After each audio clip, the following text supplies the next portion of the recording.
সামাজিক যোগাযোগ মাধ্যমে ভাইরাল হয়েছে একটি ভিডিও। এতে দেখা যায় একজনকে কুপিয়ে হত্যা করে হামলাকারী এক হাতে চাপাতি আরেক হাতে নিহতের কাটা হাত নিয়ে হেঁটে যাচ্ছেন।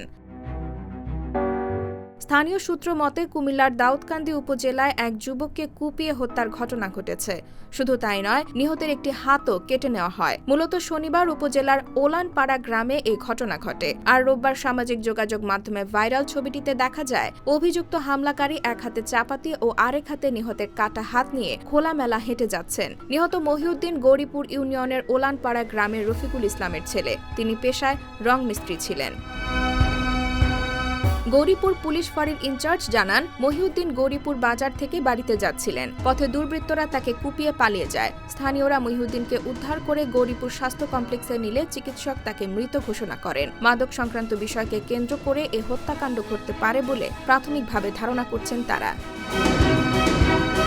এদিকে ছবির ওই যুবককে শনাক্ত করা গেছে উল্লেখ করে দাউদকান্দি থানার ভারপ্রাপ্ত কর্মকর্তা জানান, হত্যাকাণ্ডের পর কাটা হাত নিয়ে হাঁটতে দেখা যুবক সহ আরও 2 জনের নাম জানা গেছে। ঘটনায় জড়িত থাকার অভিযোগে ইয়াসিন আহমেদ বাবু নামে একজনকে গ্রেফতার করাও হয়েছে। হাত কেটে নেওয়া যুবককে গ্রেফতার অভিযান চলছে বলেও জানান এই কর্মকর্তা।